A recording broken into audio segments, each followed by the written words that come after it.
आज इस तरह की आपके सामने प्रेस वार्ता विषय एक ही चल रहा है।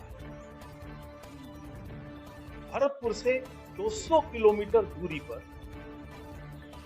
हरियाणा के लोहारू में एक जली हुई जीप पाई जाती है, जिसमें 2 कंकाल होते हैं। जीप राजस्थान की है, इसलिए राजस्थान में बैठे लोग अनुमान लगाते हैं ये उन 2 लोगों की है जो कुख्यात गौ तस्कर हैं, गौ हत्यारे हैं, जिन पर कई केस चल रहे हैं। और तुरंत भरतपुर के पहाड़ी थाने में बैठकर एक फिल्मी स्क्रिप्ट लिखी जाती है, किसी राजनीतिक इशारे पर।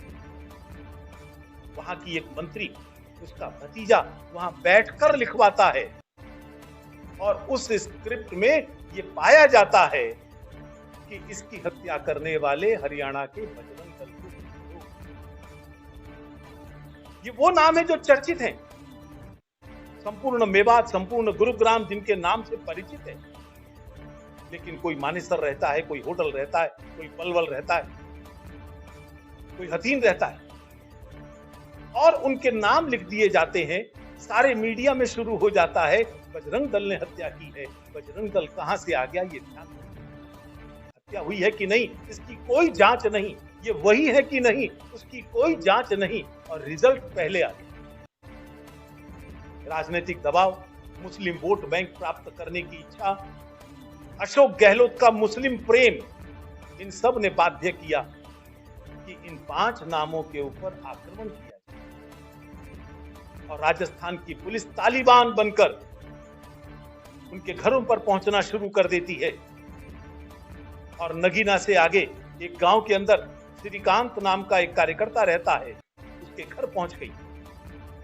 सुबह 3 बजे 40 लोग थे, जैसे किसी आतंकवादी को पकड़ने जा रहे हैं। अरे अशोक गहलोत, तुमसे बचाई नहीं गए कन्हैया की जान, सर तन से जुदा करके ले गए, और यहां 40 लोग भेज रहे हो।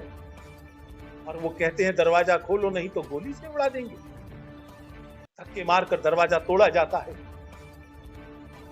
उसके 2 भाई खड़े हैं, दोनों को मार मार कर जीप में धकेल दिया जाता है। लात और घूंटों से बारिश कर दी जाती है।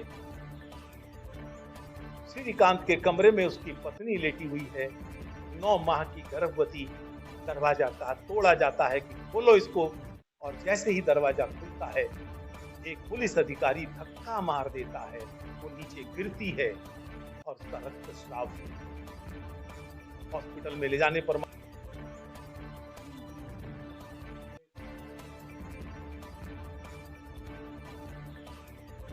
ये दुर्भाग्यपूर्ण है। शायद ये असमंजस रहा होगा कि वहां एफआईआर दर्ज हो चुकी है, इसलिए दूसरी एफआईआर क्यों।